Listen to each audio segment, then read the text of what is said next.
I'm Genevieve Davis. You've seen some emails from me. I'm happy to be here and to be talking with everybody. Yeah, and the one thing to note, so our names on the computer are signed in different things. So it may be, I'm on this computer, so if you see Genevieve Davis, it may be me, but it may be Julianne or it may be Mark talking. So yes, whoever is presenting, but otherwise, hello. Lovely. And do you want to? Yeah, I think, can everybody hear me from the mic on the other computer? We can get a couple of smiley faces or something in the chat if folks can still hear me. Yeah. Perfect. Thank you, Kirsten. Good morning, everybody. My name's Julianne Wilder. I work with Jen with the NEFSC Passive Acoustics Research Group, and also do some LFDCS real-time analysis for WHOI. I've also gone by Bonnell and Gurnay in the past. So if you know me from a few years ago working for the group, hello and welcome. And yeah.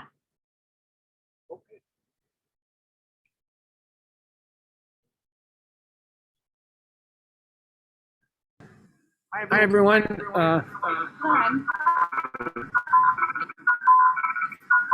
Let me unmute.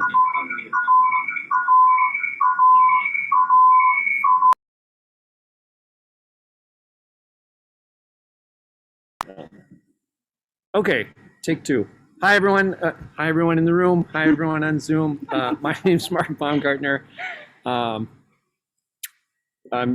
thrilled that you're all here, and I'm glad we're going to get the entire day to talk about the LFDCS. So, looking forward to this will be fun, I hope. So, that's it from me.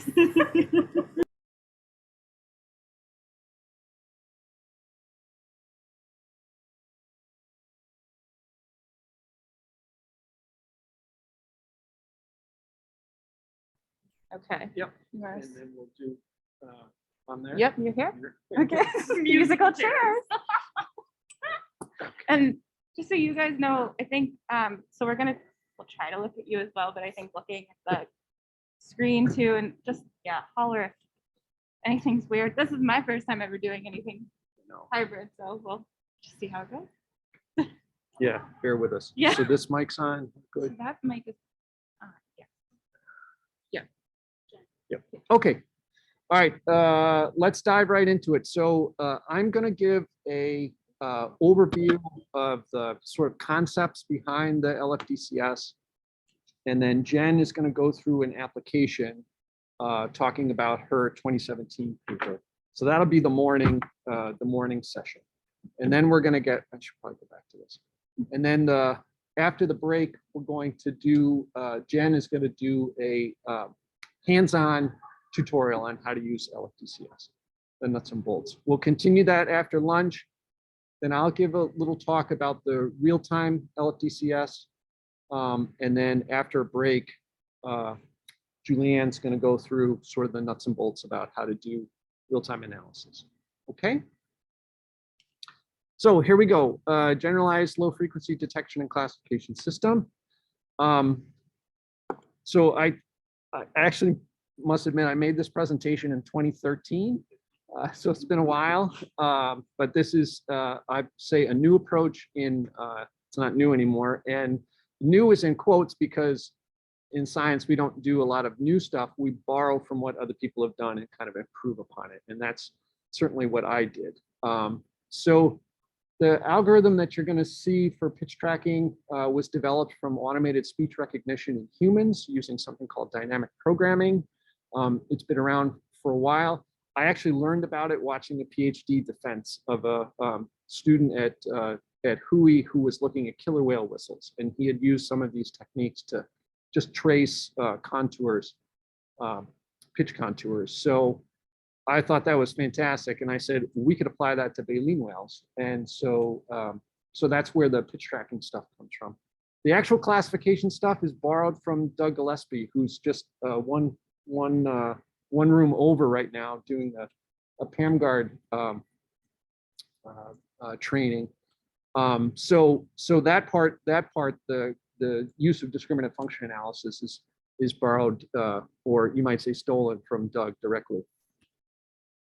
So what I'm going to talk about is the nuts and bolts of what the LFDCS does from a conceptual standpoint. So we're going to create a spectrogram, we're going to smooth it, we're going to get rid of tonal noise, we're going to not get rid of, we're going to account for tonal noise, we're going to account for broadband noise, make a nice clean spectrogram that we can then go in and apply this pitch tracking algorithm.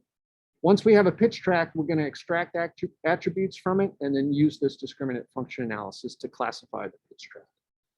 Basically, we're going to look at spectrograms and draw lines through every one of the calls. And then we're going to use a discriminant function analysis to try to guess what that line might be. It's as simple as that. Okay, so let's go into how do we create a spectrogram. So my apologies if this is pretty basic for some of you, but I find that a lot of people getting into this have used tools and they've seen spectrograms, but it might be a bit of a mystery as to how these beautiful pictures and representations of sort of visual representations of sound come about. And it's not rocket science, but I thought I would go through it. So how do we get from audio, which is just a time series of pressure measurements sampled really, really fast into this form of a spectrogram? So the magic behind the spectrogram is a Fourier transform. In our case, we're going to use a fast Fourier transform. Fast Fourier transform is just a computational method for implementing a Fourier transform. And a Fourier transform very simply tries to figure out where all the dominant variability in a time series is, and give you some representation of where that is in frequency. Okay, so you go from an audio waveform, these pressured time series of pressure values, and you convert it into a spectrum, which is power on the y-axis and frequency on the x-axis. Okay, and then you take that spectrum, you turn it on its side, and you insert it into this table that we're calling the spectrogram. So imagine that that Fourier transform, we just turn it on its side so that the low frequency aspect is down at the bottom of the spectrogram, the high frequency is at the top of the spectrogram. We do that in what's called a frame. The frame is just a certain number of samples that we're going to take out, or a certain period of time over which we're going to do this Fourier transform. And so you'll see this frame size talked about a lot in the literature. You'll see it whenever anyone makes a spectrogram, they should tell you what the frame size is. Okay, and so that's just taking a portion of the time series, doing the Fourier transform, and sticking it into the spectrogram. And then we just move the frame a little bit and do it again. Do another Fourier transform, take that Fourier transform, and stick it into the spectrogram at the next time interval. That frame, the frame that we're currently on, usually overlaps by some degree the last frame. And that's a technique to try to improve temporal resolution of the spectrogram. You don't have to have overlap. The frame, the next frame could be immediately after the first frame, but usually there's some overlap. Okay, and then you just keep going on like that. You get the next frame, another spectrum, another Fourier transform, stick it in the spectrogram, and just keep going. And that's really all there is to making spectrograms. When you do make a spectrogram, you have lots of choices. You can, how big that frame is, what the degree of overlap is, all those things determine the frequency resolution and the temporal resolution of the spectrogram. And so we have control over that by deciding the frame size and the overlap. Okay, and the way that all works is here. I think this is the only slide with equations in this entire presentation. There's another one? I think. Oh, Okay. sorry. This is half the equations that I'm going to present. And to be honest, I don't memorize these. I always have to look them up myself. But the temporal resolution is a function, as you can see, of the overlap, the frame size, and the sampling rate. The frequency resolution is just a sample of the a function of the sampling rate and the frame size, and so on. So for typical applications that we do on the East Coast, listening for right whales and fin whales and sei whales and humpback whales, the values we use is typically we're sampling at 2000 hertz, frame size is 512, and overlap is 75%. That gives us a time resolution of 64 milliseconds, a frequency resolution of 3.9 hertz, and the height of that table, the spectrogram that we're producing, is 256 frequency bins. Okay.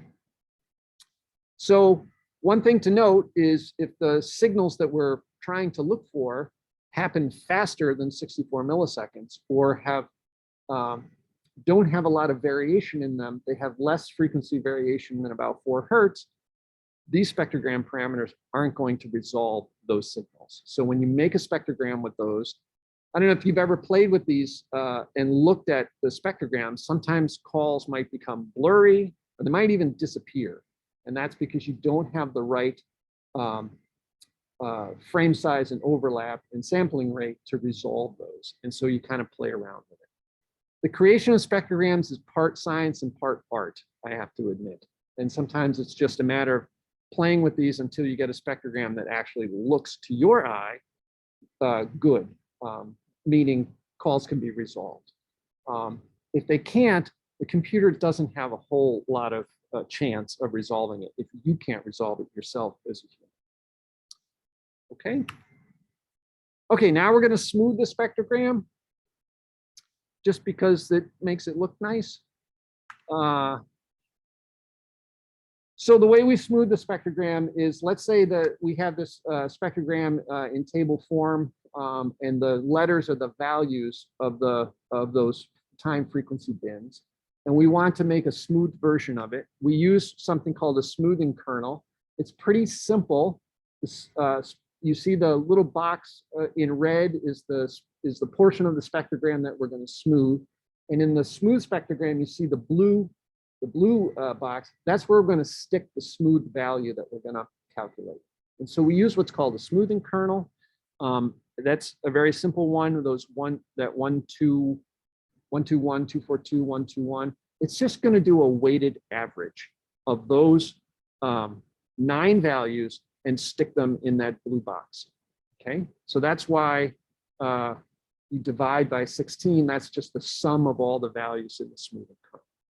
Okay, it's really so. It's just a weighted average, and then we just slide that kernel over the spectrogram to create lots and lots of blue boxes where we've calculated the smooth value.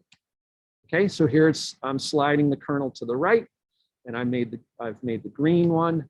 Slide it to the right again. I've made the red one, and you just keep going and sort of just fill in to make a smooth spectrogram. Okay. Now we're going to get rid of tonal noise reduction. We're going to get rid of or account for tonal noise. This is kind of an important concept. Often you may see pitch tracks that have breaks in them. And the reason they have breaks in them is typically because there's tonal noise, there's ship noise. And so this is something that it's helpful to understand what the LFDCS is doing to interpret what those pitch tracks, why the pitch tracks look the way they do. So this is a great example. This is a sei whale downsweep in the midst of tonal noise. What I mean by tonal noise, can you all see my cursor? You can see my cursor. Are these bands right here? They're called tonal because they're tones. Tones meaning basically a single frequency narrow band sound. Whoops. There's another tone up here, typically produced by ships. Okay. This can interfere with the detection process, so we want to kind of account for it. So the way we do this is to run, for every frequency band, we're going to calculate an average over time and subtract that average out. Okay. So how do we calculate an average spectrogram at any given point in time? One way to do it And the way that I best understand it, it's not how the LFDCS does it, but and I'll explain how the LFDCS does it. But the LFDCS does it in a way that's exactly analogous to what I'm about to describe, okay? This is called a running boxcar average. All it does is it says for any frequency band in the spectrogram, I'm just gonna go back in time. Let's say I go back in time 1 minute, and I'm gonna average up all the values in that frequency band, okay? And I'm gonna stick that into a single spectrum called the mean. So the average of A through O, I'm gonna call beta, okay? Then for the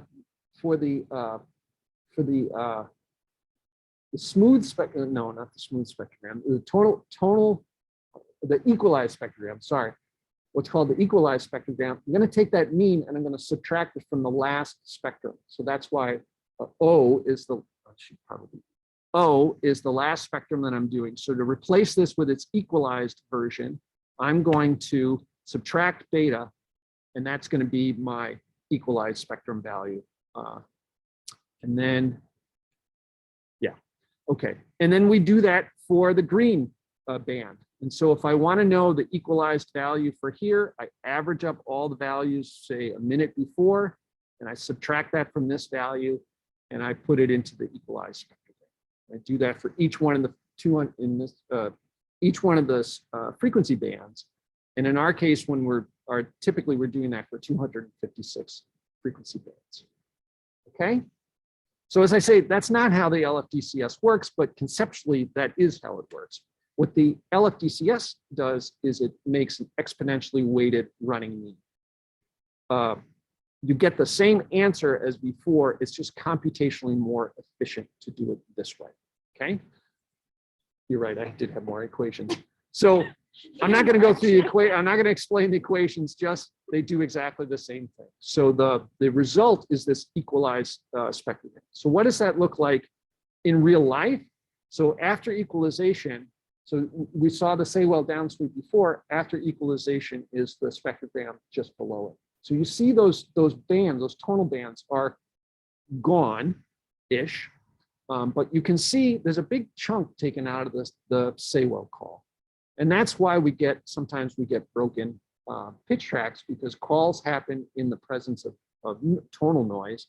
When we remove that tonal noise, we get these bits bit out of the calls.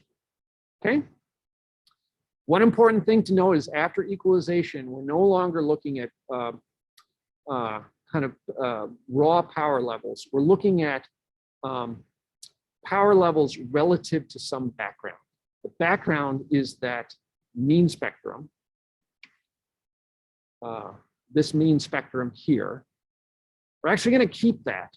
And if you've ever, skipping ahead to this afternoon, if you've ever been on the Robots for Whales site and see background spectra, that's actually what it is. It's just this mean. It's a byproduct of the LFDCS processing that's actually quite useful for us to figure out, is there a ship there? Is it windy out? All those things that ambient noise can tell us about the ocean, okay? So all of the values you see in the equalized spectrogram are relative to that background or mean spectrum. Question. Mm-hmm. Is that mean calculated over a single frame? No. So remember, we're in the spectrogram now. So for each one of the columns in the spectrogram, that was one frame of audio. So in this case, I don't know, let's say we have 15 columns here. That's 15 frames. That's 15 times the frame. I can't do the math in my head, but account for the overlap. That's how many samples. There's lots and lots of audio samples that go into these 15 columns of the spectrogram. Does that make sense? Did that answer your question, Robert? Yes, thanks. Okay. Okay. Sure. Thank you for the game of telephone. Okay, now we're going to do broadband noise reduction. And I don't have a good picture of this, but imagine in this spectrogram, you have these vertical lines of of noise that are created by, let's say, something goes up to the hydrophone and bumps into it. And you have these impulsive sounds, okay? Tones and impulses are two different types of sounds. I always say a tonal sound, which the LFDCS works on tonal sounds. If you can whistle it, it's a tonal sound, okay? It's hard to whistle a right whale sound because they're so low frequency, but a humpback sound, you can kind of whistle along with it when they're singing, right? It's hard to whistle the sound of someone knocking on a door, right? That's because it's an impulsive sound. So the LFDCS, for instance, doesn't work with sperm whale clicks or minke whale pulse trains. Just be aware that LFDCS is for tonal sounds only. So when these broadband sounds happen, they can get in the way of drawing lines through the calls. And so we need to account for those in some way. I'm going to show you how it's done. It's not elegant. It's pretty kind of dumb and simple, but it works. So imagine you have a spectrogram with this broadband, meaning spans many frequency bands, sound that you want to account for or get rid of. Imagine that's in the red. In the green, there's there's almost like a broadband sound that has some gaps in it. And so we want to come up with an algorithm to identify when these broadband sounds happen and then to account for them. Okay, so what we're going to do is we're going to flag all the values in the spectrogram that are above a certain threshold, and that's that ABB. BB is for broadband. So so we have some threshold. We're working on the equalized spectrogram now, so that threshold is some dB above background. So let's say we set that at 10. So if you have, you want to flag any cell in here that's above 10 dB above background, okay? And then we want to characterize the frequency span. How many rows does this sound span? And is it broken up into segments? Okay. So when we do this, we just say if the sum of all the segments is over some threshold, then we say there's a broadband signal present. Okay.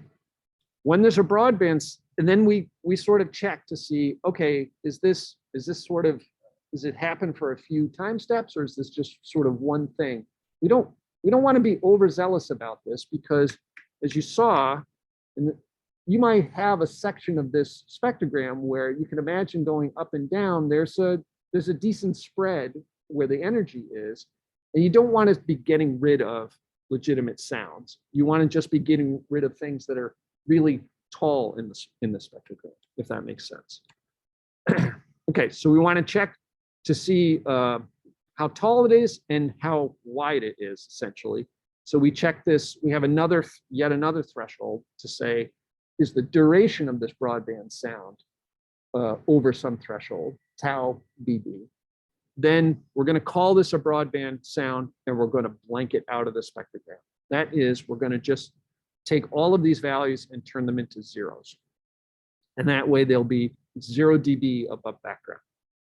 Okay, so then it's really simple. Once you've identified the broadband sound, you just make them all zeros.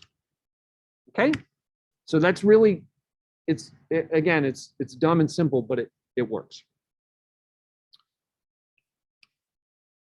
Okay, now we have a nice, clean spectrogram to work on. The tonal noise has been dealt with. The broadband noise has been dealt with. Now, hopefully, if you looked at the spectrograms, you see a beautiful, just sort of a gray background and these calls jumping off the page. So now we're going to detect the sounds. So I hope you all had time to review the 2011 paper. I always tell people, don't read the algorithm for pitch tracking. It's complicated, and I'm going to describe it conceptually, but just think of it as magic. That we apply magic, and we get these lines from the calls. Okay. Even I have a hard time rereading that section. I have to think a lot about what I wrote 10 years ago. So the first thing we're going to do is we're going to follow the bouncing ball. Okay, so you see that yellow dot? Imagine that's the computer looking at each cell in the spectrogram one at a time. And it's going to say, is the dB above background above some threshold, this alpha PT, alpha pitch track. If it isn't, we'll move on. If it is, we're going to do something. Okay, so in this case, we're in a section, there's a call here. It's a vague abstraction of a right wheel up call. And we're going to, and so there's lots of power where it's red and there's not a lot of energy in the gray areas. So this cell is not above background. This cell is not, excuse me, above this alpha PT. This cell isn't, but this cell is. And so the computer is going to say, ooh, maybe I'm in a call. I'll start pitch tracking. So here we go with pitch tracking. Just go slightly slow. Oh, okay, okay. So, okay, Susan's got it. You Oh, wanna yes, we unmute? have a Hang on question. a So sec, we're Susan. just gonna unmute so that the speaker can Hopefully hear. people can. Okay. Okay, Susan, and speak up if you can.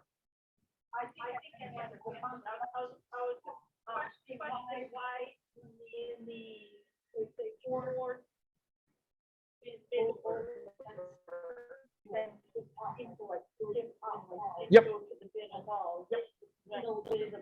Great question. Great question. Could everyone hear that question? I don't know if anyone can't hear online, I guess.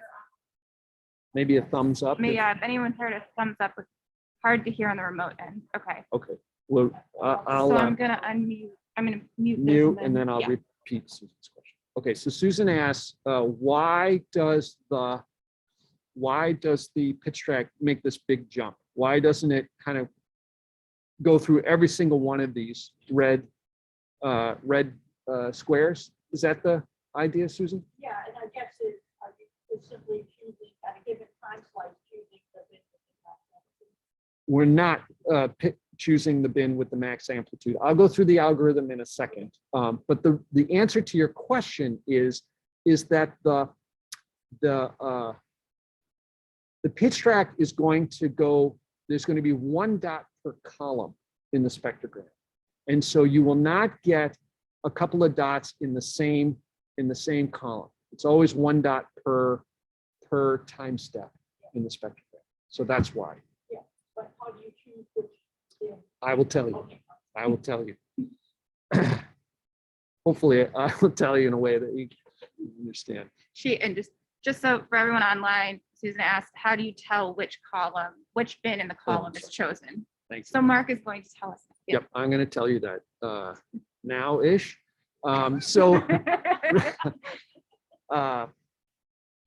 So I love this description of pitch track. It's just a compact representation of sound, which we can more easily measure attributes or characteristics of the sound. Okay, so again, if you just suspend belief and just say that this works, it's just when there's energy, when there's a call, it just draws a line through it. Okay, so keep that in mind. And now we're going to talk about how we draw that line. Okay, once you have a pitch track, you don't need the spectrogram anymore. You can just operate on the pitch track, and that's what the LFDCS does. And so one of the benefits of that is it mostly makes this process independent of the frame and overlap, all the spectrogram parameters that you use to generate the pitch track.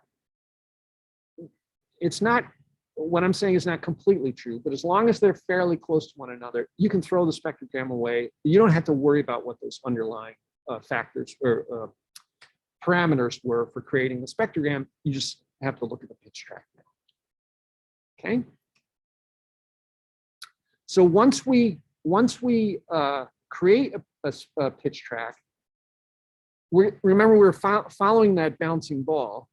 We don't want that bouncing ball to find this call again, because you will pitch track the same call over and over and over and over again if you do that. And so once a pitch track is found, just like we did with the broadband noise, we're going to blank it, which meaning we're just going to set all the value, all the spectrogram values around that pitch track to 0. Okay. And there's some parameters that describe how wide in frequency and how long in time around that pitch track you're going to blank.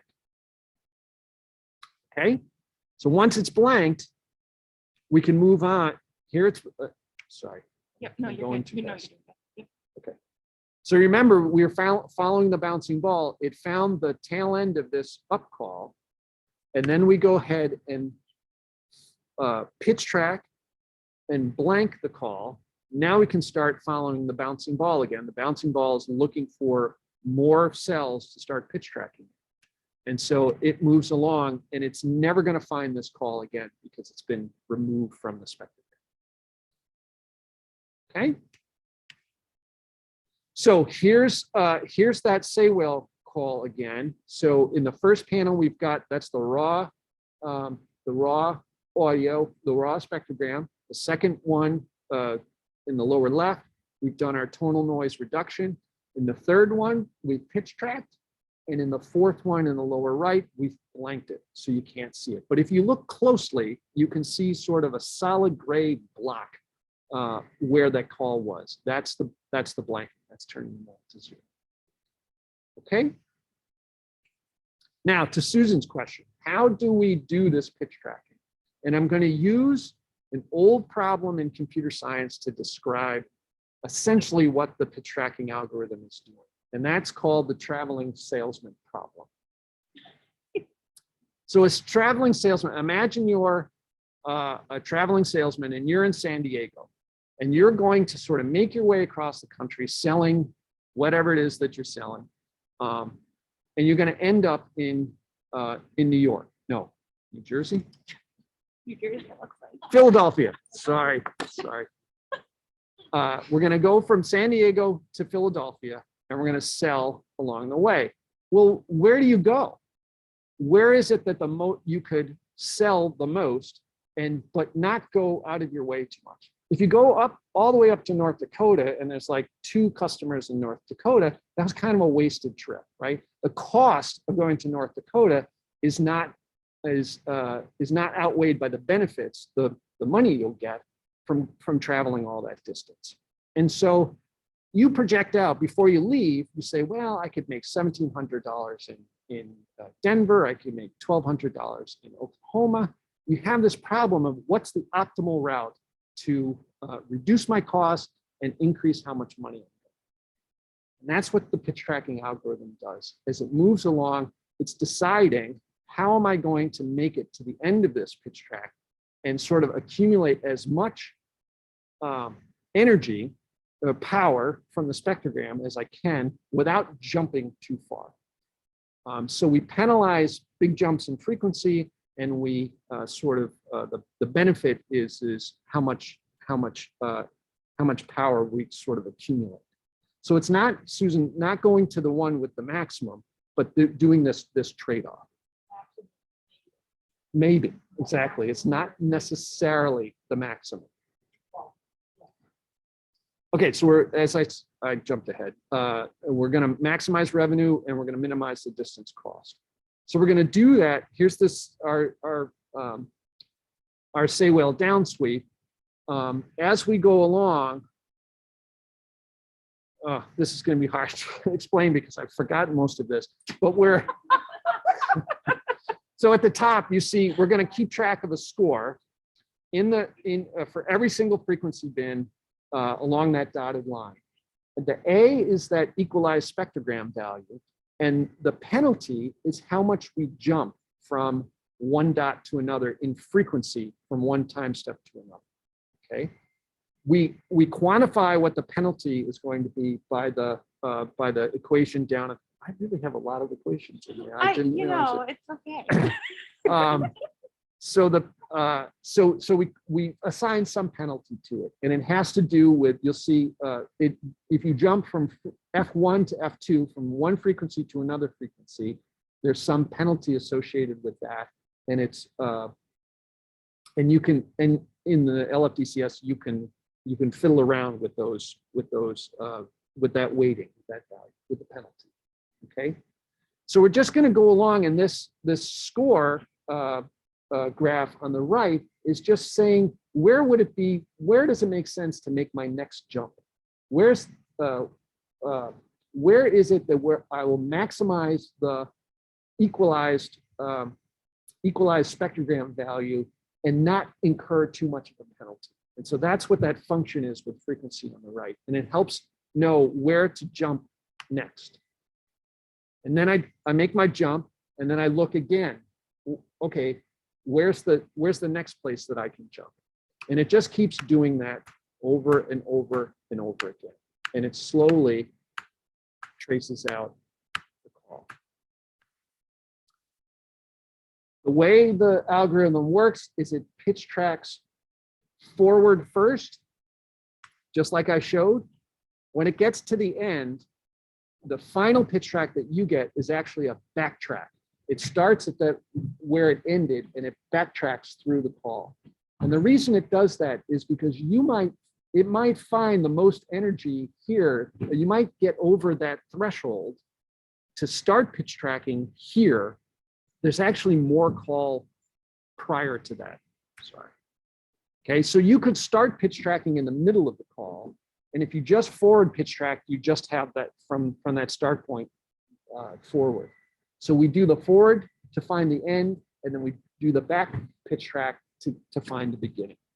Make sense, Susan? Another question. Sure. Yeah, give it a try. Hold on one sec. Let me just try and. No, you're No, fine. you're We're fine. just trying to make it so everyone could hear. Okay, think- go ahead, yeah. Susan. Just a pretty ingenious. Did you ever try like down the max and found it failed? How did you get here? The max, so you can have instances where you have I'm sorry, let me repeat the question. Muted? Yep. Okay. So Susan asked, did we try just jumping to the maximum? And did that not work?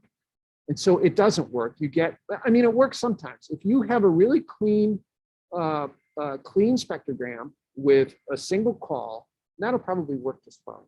But if there's other stuff going on in that spectrogram, let's say there's a harmonic.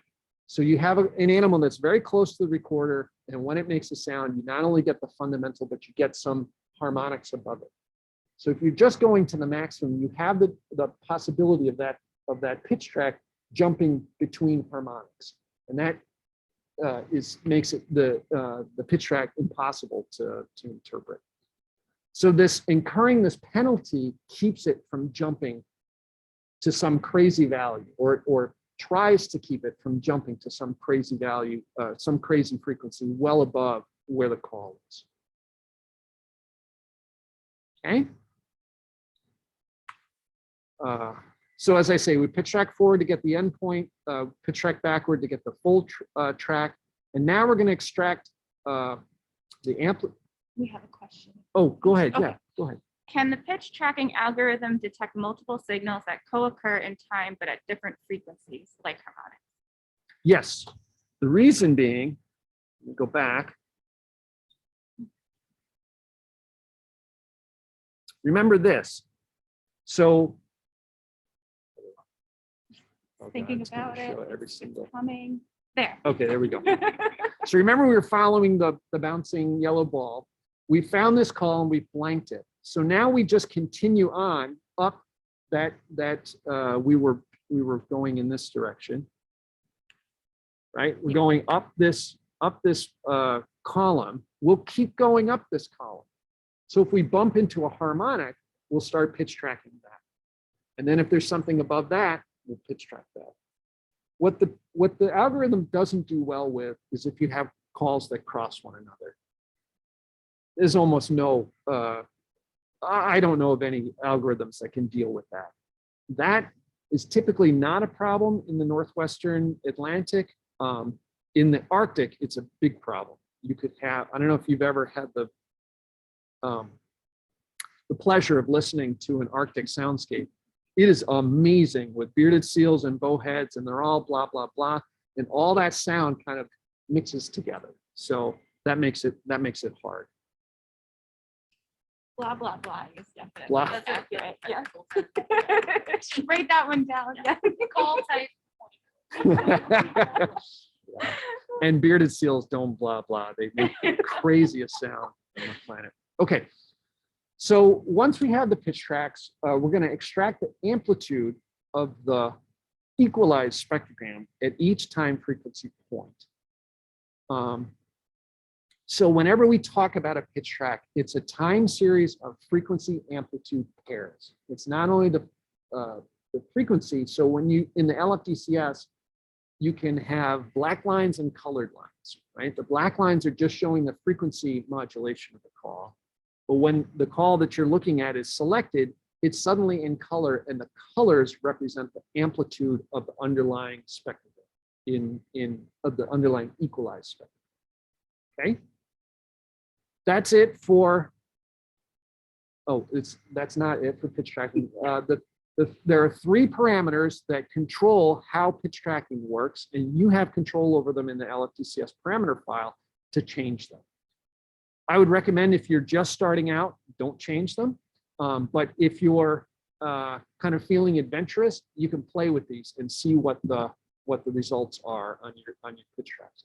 To do that, I recommend taking a clip of audio that's maybe 10 minutes long, that has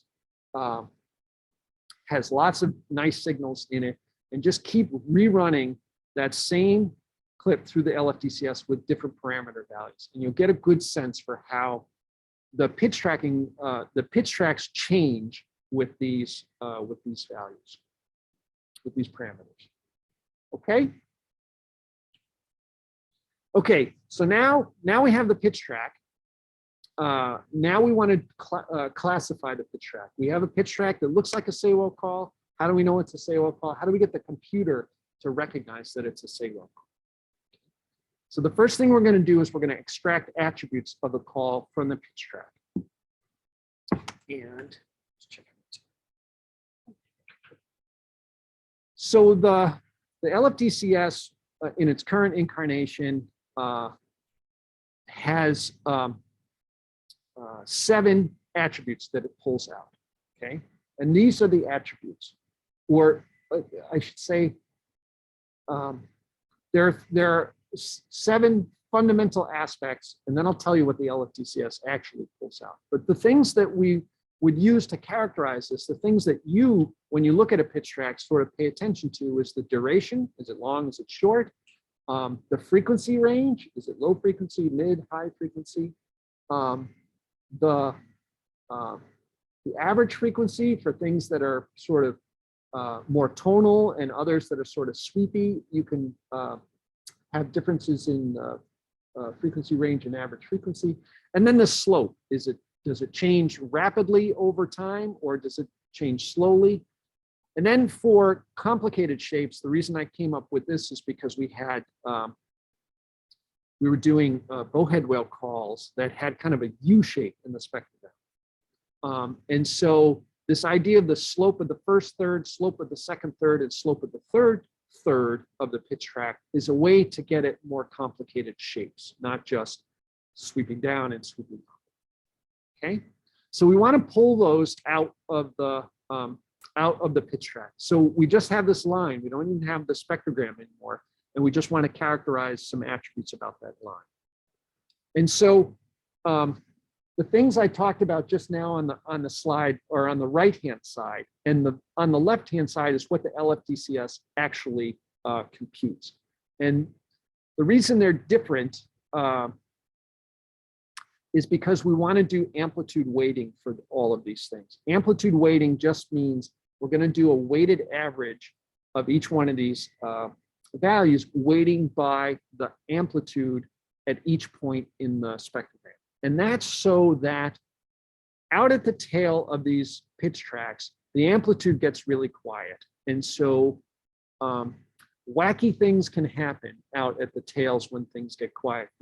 The pitch track might not quite get it right.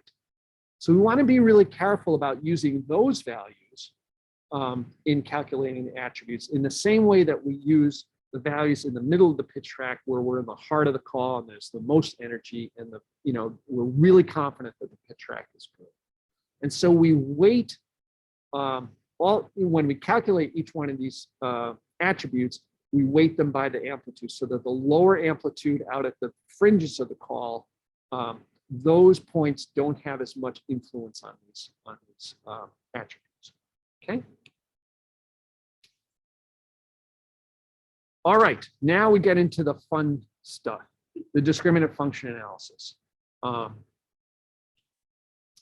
Okay, so you've got these pitch tracks and you want to take a guess at what's produced them. And the only way to do that is to have something on the side that says, if a pitch track looks like this, then it's a say well. If a pitch track looks like this, then it's a right well. And the only way to do that is to have a human build up that knowledge. Okay, and humans say that's a say well call, that's a say well call, but that's a right well call. We catalog that information in what we call a call library. Call library contains what are called call types. The call types are just, here's what this pitch track looks like, and it's a say well call. It's this relationship between the species and the attributes of a particular family of pitch tracks. Okay. Each call type has a multivariate distribution of the same attributes as those measured on the unknown call. So we have a pitch track in a data set that the computer is like, I don't know what this is. I want to compare it to a bunch of call types in this call library. Okay.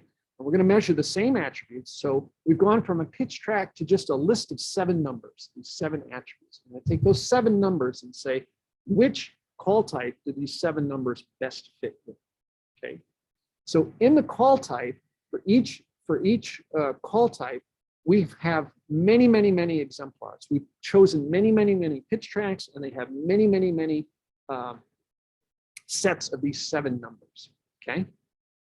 That universe of that group of 7 attributes for each one of the exemplars has some multivariate distribution, meaning we could plot those up if we wanted to. And I'm going to show you examples of how to do this.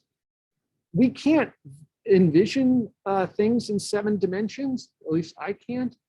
So all the examples will show you these distributions in 2 dimensions. It's much easier to understand, and the concepts are the same, whether it's two dimensions or 7 dimensions, two attributes or 7 dimensions.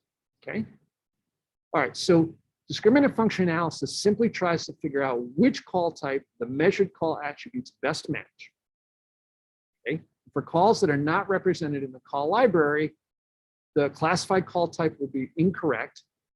I'll get to explain this in just a second. But basically what this is saying is we want to have a way to identify calls that are not represented in any of the call types in the call library. Okay. So whenever you get an unknown call type, a new pitch track, you extract the attributes and you compare it to each one of the call types in the call library. And if there isn't a match, you want to know about that. So it's going to be one of the call types in the call library or an unknown call. Okay, so here's how we're going to explain this in 2 dimensions. So imagine for each one of the pitch tracks, we just measured 2 attributes. Okay, attribute 1 and attribute 2.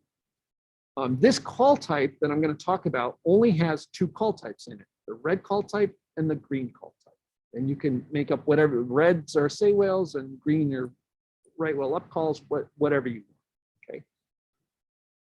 Each individual dot is an exemplar for that call type in the call library. So each individual dot is produced by a human going through some audio and saying, that's a red call. And I'm going to pull that, all the 2 attributes of that red call out and put it in this call type. Okay. So I don't know, there's maybe 50 or 100 exemplars in each one of these call types. All right. So this is our call library. So now when a new call comes in, an unknown call type comes in, or excuse me, an unknown call comes in. So we got a pitch track, we extracted these 2 attributes and we plot up where those 2 attributes puts this call. This new call is right in the heart of the red distribution. Okay. So that's kind of a no-brainer. This is a red call probably. So the computer will take an educated guess and say, I think this is a red call. If we have a new call come in, we measure the two attributes and we plot it up, and it fits right inside the green cluster here. We'd say that is, we would hope the computer would say, I think that's a green call. When we have some new call that falls someplace outside of those two clusters, we want to know about that. We want to know that it doesn't fall within the red or the green, that it's someplace else. Okay. So discriminant function analysis does the work required to figure out into which multivariate distribution a new call falls and provides measures to decide how good the match is. And that's what, so now I'm going to get into what are those metrics. So the first thing to know about is this thing called the Mahalanobis distance. And if you can't pronounce it, you're not the first person. So you can call it MDist or whatever, but at least I pronounce it Mahalanobis distance. Okay. So the Mahalanobis distance is the Euclidean or ruler distance normalized by the correlation structure. So that's lots of statistics talk. But I'm going to show you examples of what the Mahalanobis distance represents.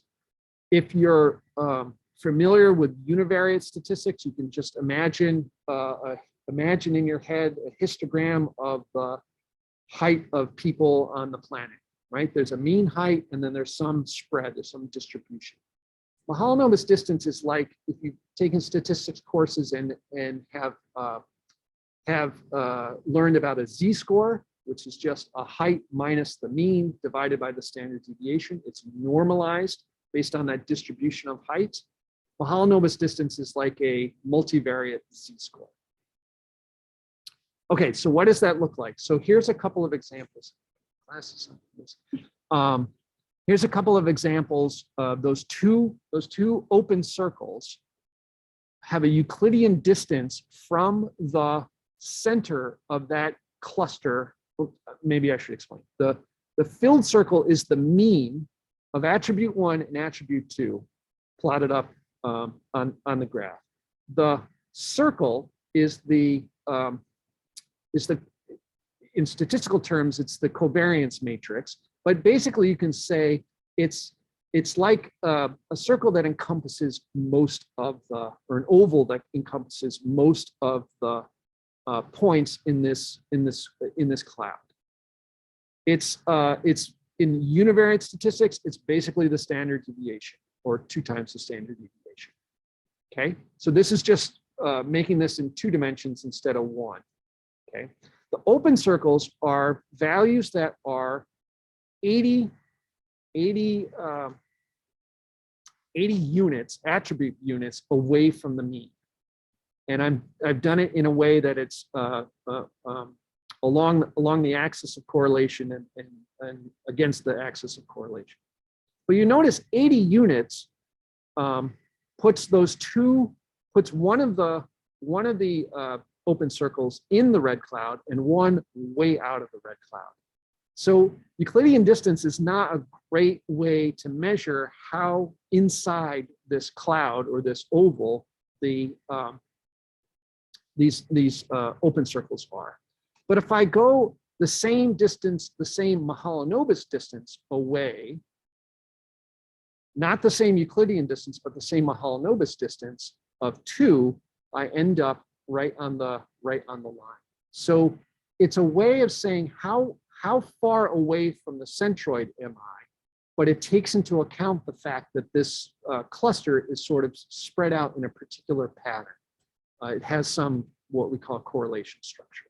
I know that's kind of tortured, but these two images, at least to me, were kind of really helpful in understanding what the Mahalanobis distance does or measures.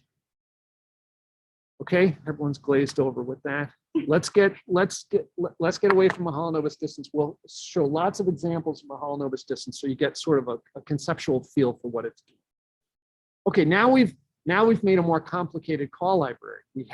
We're measuring the same 2 attributes, but now we have 4 call types. We've added the blue and the light blue. Okay.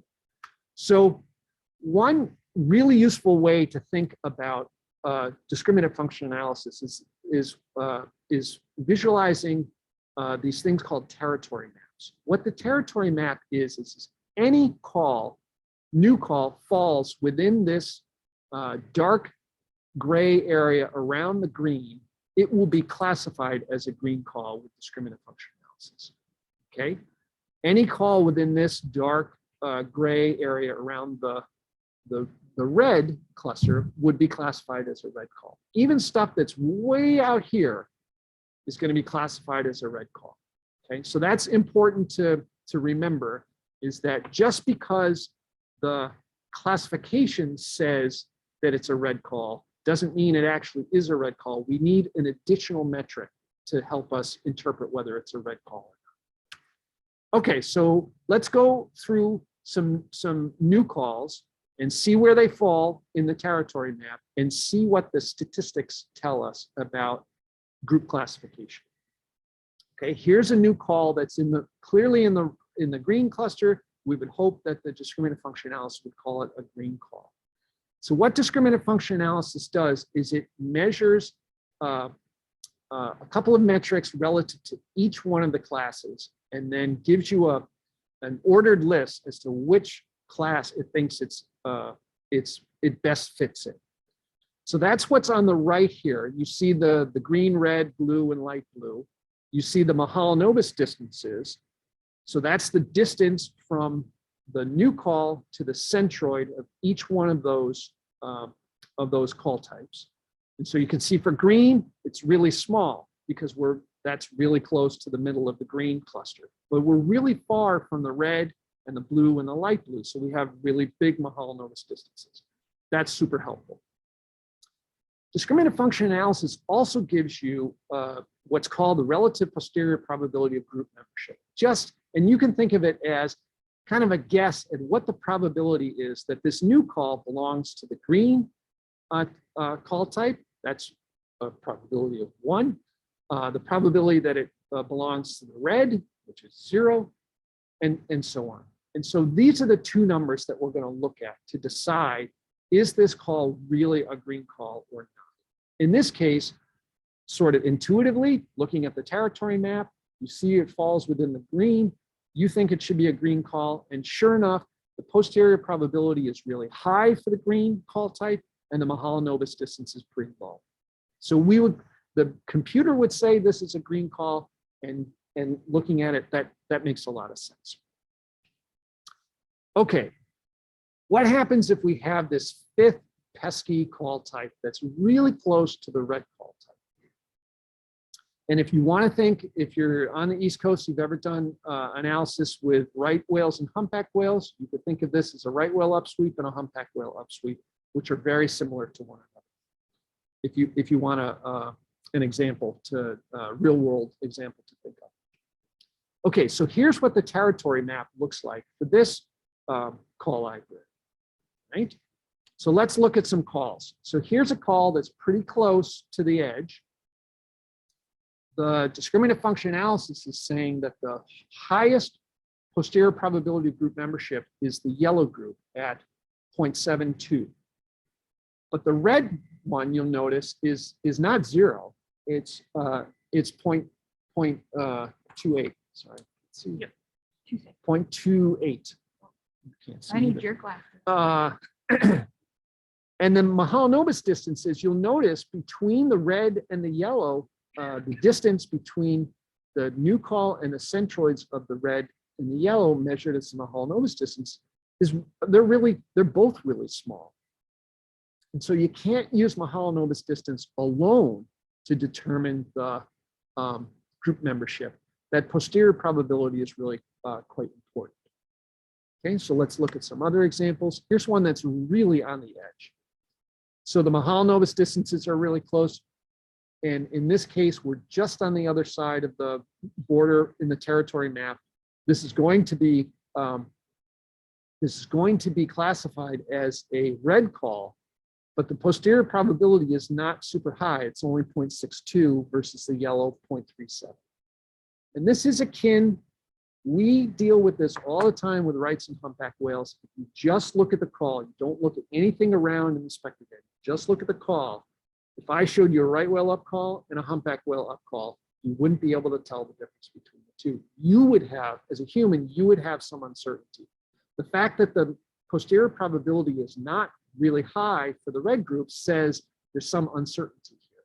And the discriminant function analysis, is telling you that there's some uncertainty there. Okay, so just the way we work, this works the same way. Okay, here's a definite red call, right? Just it's in the heart of the red.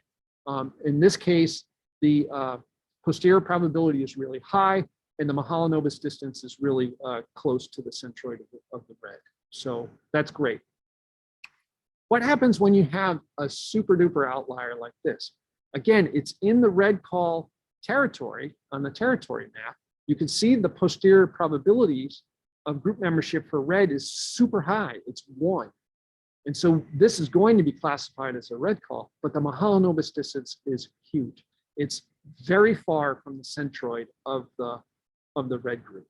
This is a call we would say is not a red call. It's an unknown call. It's not represented in the call library because even for the classified call type red, the Mahalanobis distance is just really, really big. Okay, so this is discriminant function analysis telling us when there's an unknown call, unknown to the call library. Yep. Yeah. I know this is a manufacturer.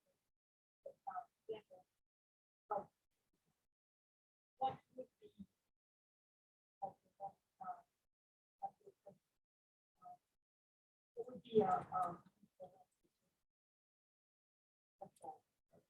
be Yeah, that's a great question, Susan. Susan said, what do you use for a threshold for NDIS? So I said 9.8 is big, and here I said 1.3 is small. So somewhere in there, we would set a threshold over which calls wouldn't be considered the red call type. So that's a great question, Susan, and it depends a lot on the goals of your analysis. So if you are doing an analysis where you really don't want to miss anything, you would set that threshold fairly high. You would produce a lot of false detections. If you were let me back up. If you're doing the type of analysis where you want the automated detector to give you a bunch of calls that you're going to go through and look at and determine which ones are real calls and which ones aren't. That's a way to reduce the amount of work that the analyst has to do, as opposed to the analyst going through minute by minute for the entire duration of the acoustic data set. You're going to say, I'm going to have the analyst only look at automated detections. If you do that, one of the things that's really important is how often does that detector miss things? Because the analyst will never see the missed calls if they're only looking at the automated detections. In that case, you might want to have a Mahalanobis distance threshold that's fairly high, say 5. 5 is one that's you're going to generate a bunch of false detections, but your misdetection rate is going to be fairly low.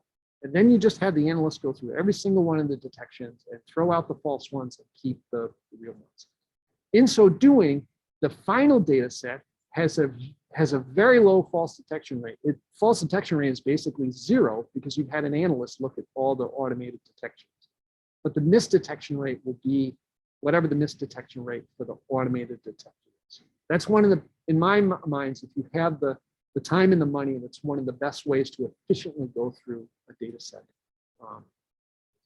If you're in a situation, which I don't particularly like, but you're in a situation where you don't have any analyst time to look, and you just want to trust the detector. In that case, you probably wouldn't use a detection threshold of 5 because you can have all those false detections. And if you're going to go ahead and analyze that data or do something scientifically or management-wise with it, there's a whole bunch of false detections in there that shouldn't be in there. So you're sort of, the science and management is going to be flawed from that. So you'd reduce that threshold. I've used thresholds of 3 before. Jen used 3 in her paper. It's always a compromise between false detections and misdetections. We would consider these, if we can think of the map, that the Gaussian distribution. They are, that moving 3, that 3 standard. It's not. That's what. I'm sorry. Oh, I'm sorry. Yep. It is, and then there's correlation structure. So Susan asked if that Mahalanobis distance is like standard deviations away and it's Gaussian, that you'd basically be 3 standard deviations away. You would call that a good call. And it's because you have this correlation structure, it's not quite like that. And the distribution of the Mahalanobis distance is actually not Gaussian at all. I forget the name of it, but it goes up and then there's a long tail to it. And so anyway, this is getting into the weeds of how to use these detectors. Don't apologize, because it's incredibly important. Matching the purpose of your detection process with sort of the parameters or the threshold that you use. And that applies to any automated detector. And we have a question. In the real-time system, what is the Mahalanobis distance set at? That's set at 3. Yeah. In the real-time system, as you'll see, we have a human looking at them to drive the false detection rate to 0, and then that threshold has everything to do with the misdetection rate then. And so whenever you have an analyst go through all the detections, your false detection rate is going to be super low. But it really, it's important to quantify, to think about and quantify the misdetection rate. And that's what that threshold is going to control. Okay.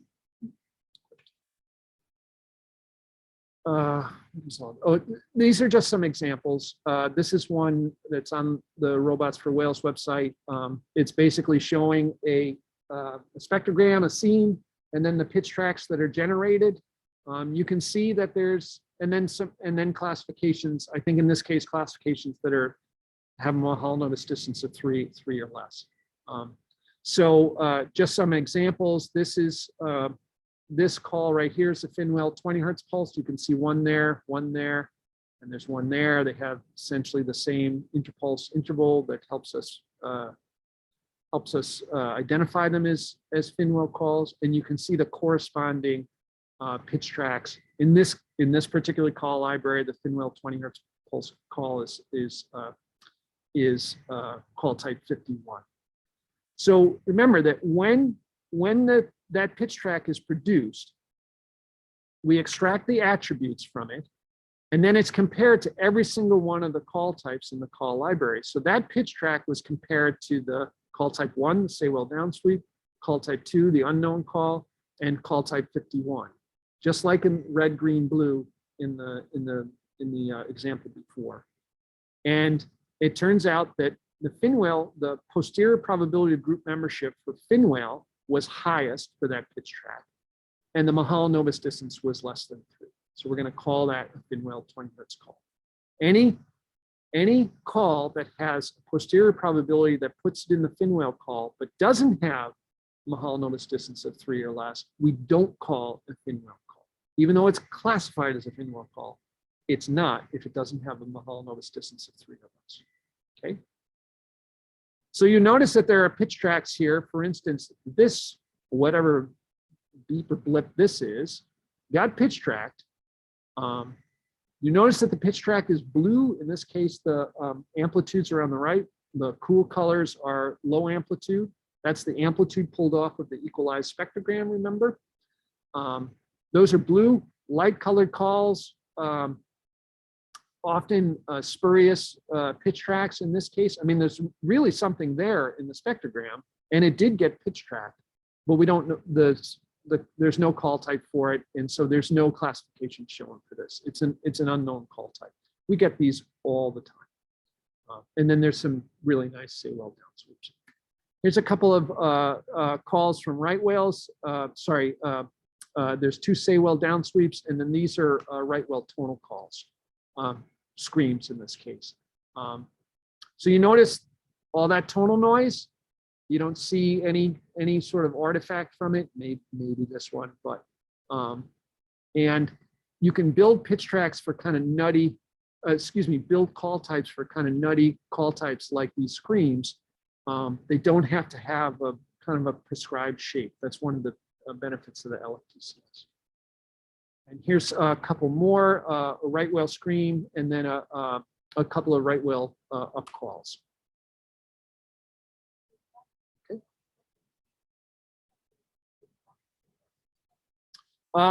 It's possible. Let's see, 150. Yes, that could be. Oh, I'm sorry. Susan asked if this up here and this kind of ugly looking spectrogram might be a harmonic of the right whale scream, and that's certainly possible. It's about twice the frequency of that, so that is possible.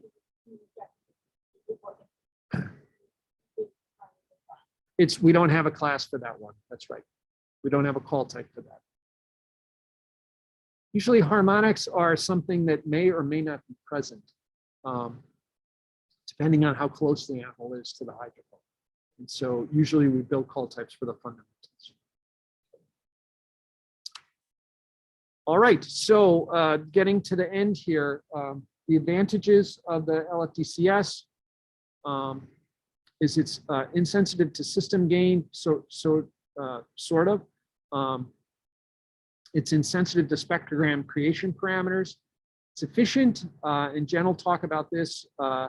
One pass through the spectrogram is required to detect a whole bunch of calls, like for instance, say whales and right whale screams.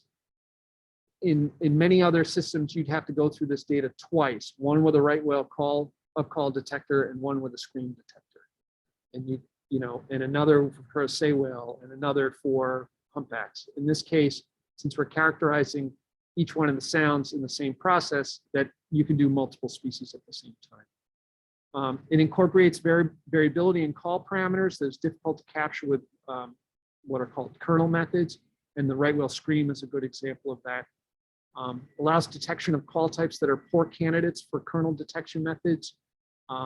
Adding new call types is trivial. Building call libraries, I don't know if it's trivial, but it's pretty easy. And you can share call libraries amongst people, which is often nice.